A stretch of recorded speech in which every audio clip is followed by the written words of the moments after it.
So mga bagay na kailangan mong gawin o kailangan mong ipakita sa isang lalaki upang makita niya ang totoong value mo. Okay? Kung ikaw man sa isang relasyon o kung ikaw man sa inyong relasyong dalawa ay hindi na napapahalagahan, hindi ka na yung dating mataas ang value sa kanya, hindi na ikaw yung dating iniingatan niya, at hindi na rin ikaw yung dating pinapriority niya.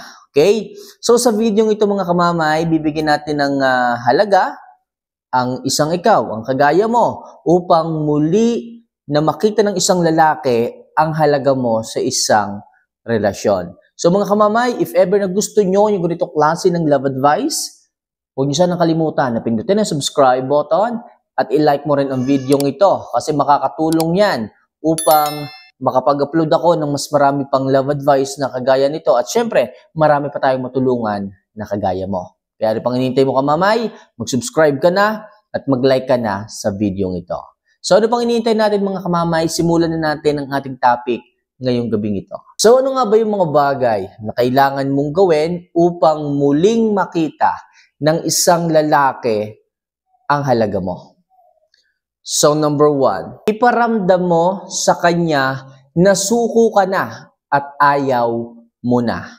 Alam niyo mga kamamay, ang isang lalaki kapag yan ay na-spoiled, ang isang lalaki kapag yan naumay sa inyo, sa inyong relasyon, kapag paulit-ulit lang ang nangyayari, sigurado ako hindi yan makikita ang halaga mo. Lalo-lalo na mga kamamay, kung nararamdaman nyo na nanambababae, kung nararamdaman nyo na may ginagawang kalokohan, pero hindi nyo mahuli, pero hindi nyo mapaamin, so ang dapat nyo gawin dyan mga kamamay, iparamdam ninyo sa kanya na ayaw nyo na suko na kayo sa kanya. Sa ganyang paraan mga kamamay, ang isang lalaki ay magigising. Ang isang lalaki ay makaka-realize na possible pala na mawala ka sa buhay niya. Possible pala na maghanap ka ng iba kapag patuloy siya sa kanyang ginagawang kalokohan. Kasi mga kamamay, kapag ang isang lalaki merong kinakahumalingan, may binibigyan ng ibang oras, talagang hindi niya makikita ang halaga mo. Binabaliwala ka na niya, hindi ka na niya nare-respeto. Kahit lantara na yung kanyang kalokohang ginagawa sa iyo, hindi yan mahihiya. Okay? Hindi yan titigil sa kanyang ginagawa. Kahit huli mo na, itatanggi pa niya. Kaya mga kamamay, kung gusto mo na tumaas muli ang halaga mo sa kanya, ipakita mo sa kanya na suko ka na, ayaw mo na sa kanya, or anytime pwede kang makipaghiwalay sa kanya, iparamdam mo yun. Huwag mo siyang kibuin, huwag mo siyang pansinin, ilaan mo ang oras mo sa ibang bagay. Pag naramdaman ng isang lalaki na tipong parang hindi ka na interesado sa kanya, diyan siya magigising. Okay? Pwede mo ring sabihin, mga kamamay, na nananawa ka na sa kanya. Kapag ganyan pa rin o ulit-ulit pa rin ang ginagawa niya, sabihin mo, possible, pwede kang makipaghiwalay sa kanya. Pwede kang umalis sa kanya. At sabayan mo ng no contact rule kapag ganyan. Makakatulong yun mga kamamay upang ma-realize at ma-analyze ng isang lalaki ang mga nangyayari sa kanyang buhay. Okay? So ang hirap kasi kapag ganyan, ang hirap lumugar. Hindi mo alam kung paano siya mamahalin. Kasi walang puntahan yung pagmamahal mo sa kanya. Kahit anong effort mo sa kanya, hindi mo nakikita at hindi na ibabalik ng isang lalaki yung sayo. Sapagkat meron nga siyang pinaglalaanan ng oras. Pero mga kamamay, muli ko sasabihin sa inyo, kung ipararamdam mo sa isang lalaki na suko ka na at ayaw mo na sa kanya, diyan siya magigising.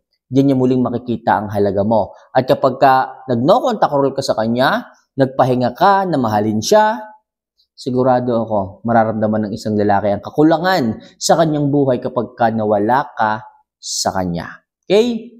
So, number 2. Subukan mong mawala sa buhay niya kahit saglit lang. Okay? So, gaya nga nasabi ko sa inyo kanina, kung hindi nyo nararamdaman yung pag-ibig ng isang lalaki, kung hindi nyo nararamdaman ang appreciation ng isang lalaki sa inyo, ng bawat sakripisyo nyo, ng bawat effort ninyo, bakit hindi nyo subukan na mawala kahit saglit sa kanyang buhay? Kamamay, anong ibig mong sabihin mawala ng kahit saglit? Ibig sabihin, huwag ka munang magparamdam sa kanya. Maglaho ka muna na parang bula sa buhay niya. Yung parang sa madaling sabi, mag-no contact rule ka sa kanya. Okay? Kung hindi mo na-feel yung appreciation niya sa mga ginagawa mo, mawala ka muna ng saglit. Kahit 1 linggo sa buhay niya, kahit 3 araw sa buhay niya, no chat, no text, walang paramdam. Mamimiss ka niyan, hahanapin ka niyan. Yung dating ginagawa mo sa kanya, yung dating pagsisilbi mo sa kanya, lahat niyan hahanapin yan. Hanggang sa mamiss ka, hanggang sa maramdaman niya yung kakulangan niya nang wala ka. Kaya mga kamamay, makikita ng isang lalaki ang halaga mo kapag ka nawala ka sa buhay niya. Ganoon naman talaga dito sa mundong ibabaw Saka lang natin marirealize yung isang bagay na meron tayo kapag ka ito ay wala na. Kapag ka ito ay nasa iba na. 'Di ba? Saka tayo magsisisi. Saka tayo manghihinayang. Kaya mga kamamay, gawin nyo sana na mawala kahit panandalian muna sa buhay niya upang lumitaw muli ang halaga mo sa kanya. Upang makita ang value mo ng isang lalaki. So next, ibigay mo naman sa sarili mo ang respeto at pagpapahalaga. Okay? So at this moment of time mga kamamay, sa sarili mo naman ibigay ang pag-ibig, ang respeto at pagmamahal. Hindi yung puro sa isang lalaki na lamang. Dahil sa na-inlove ka, dahil sa pinakasalan ka, dahil sa naging kayo, halos wala ka ng oras sa sarili mo Halos okay lang kahit mapagod ka sa araw-araw, mapagsilbihan mo lamang ang isang lalaki. Yung sarili mo, napapabayaan mo na. Masyado ka nang nai-stress. Masyado ka nang nagsasakripisyo. Masyado ka nang napupuyat. Okay? Masyado ka nang nagiging haggard. Masyado mo nang kinakarir ang pagiging martir. So bakit ka mama hindi mo naman ibigay sa sarili mong respeto mo at pagmamahal? Kung nakikita mo naman sa isang lalaki na nasusuklian, okay lang sana. Pero kung sa lahat ng kabutihang ginagawa mo sa kanya, sinusuklian ka pa rin ng sama ng loob. Baka ito na yung panahon mga kamamay na sa sarili mo naman ibigay ang pag-ibig at pagmamahal para sa ganon, maging maayos ka naman. Para sa ganon, makaramdam ka naman ng pagpapahalaga. Okay? Ang hirap kasi kapag puro lalaki na lang ang inisip mo tapos hindi ka naman na-appreciate. Mahirap yan mga kamamay. Para sa ganun mga kamamay, pagka binigyan mo ng pagmamahal ang sarili mo, maiisip mo na hindi ka dapat sinasaktan. Hindi ka dapat niloloko. Yung respeto na sarili mo, hindi ka dapat sinasaktan ng isang lalaki. At kapag nakita ng isang lalaki na natututo ka, na naibibigay mo sa sarili mong respeto, hindi mo hinahayaang lokohin ka palagi ng isang lalaki, dyan ngayon tataas ang halaga mo. Kasi, natututo ka.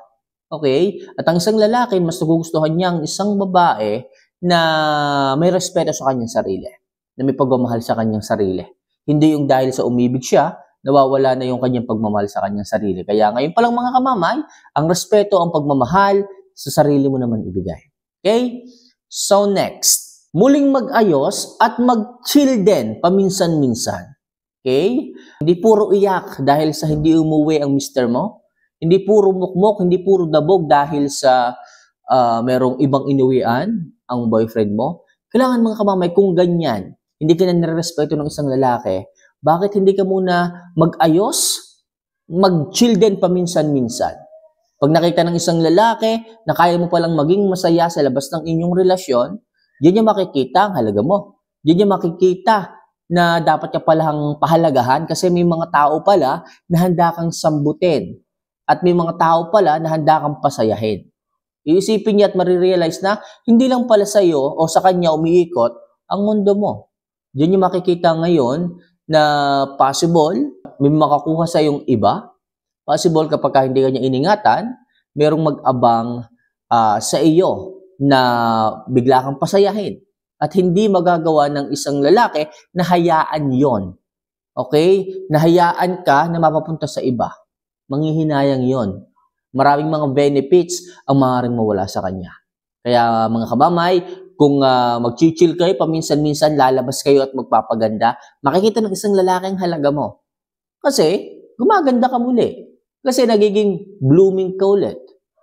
At muli niyong makikita yung mga bagay na nakita niya sa iyo nung palang simula ng inyong relasyon.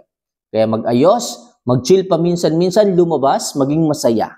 Makakatulong yan upang makita ng isang lalaki ang value mo. So next, huwag maging martir, pero itrato mo pa rin siya ng maayos. Yes mga kamamay, tumataas ang value ng isang babae kung hindi nyo hinahayaan na magpaloko kayo sa isang lalaki, na maging martir kayo sa mga ginagawang pananakit ng isang lalaki dahil lamang sa pagmamahal ninyo, hindi dapat yan. Kaya bilang isang babae, kung kayo ay paulit-ulit na sinasaktan, niloloko at lantara na, harap-harapan na, bakit hahayaan nyo ang inyong sarili na magpakamartir sa isang lalaki na yan? Okay? So, huwag nyong hayaan na ganun. Kung nararamdaman nyo na niloloko na kayo, wag no contact rule kayo. Hayaan nyo muna sila. Pero maging mabuti ka pa rin sa kanya. Trato mo pa rin na maayos. Okay? Huwag kang gaganti. Okay? Huwag mo siyang sasaktan din. Okay? Maging mabuting tao ka pa rin sa kanya kahit anong mangyari. At kapag ka naging ganyan ka mga kamamay, dyan marirealize ng isang lalaki na sa kabila ng kanyang mga masakit na nagawa sa iyo, is kaya mo pa rin maging mabuti sa kanya. At yan yung bagay na magugustuhan sa iyo ng isang lalaki kapag ka nakita niya ang halaga mo. Hindi ka kagaya ng iba. Okay? So, ilan lang yan mga kamamay sa mga bagay na kailangan mong gawin upang muling magbalik ang halaga mo sa isang lalaki. So, for more video and love advice na kagaya nito at kung tingin mo nakatulong, huwag mo sana nakalimutan na mag-subscribe at mag-like sa video nating ito. So, paano mga kamamay? See you for our next vlog. Mahal ko po kayo. Paalam.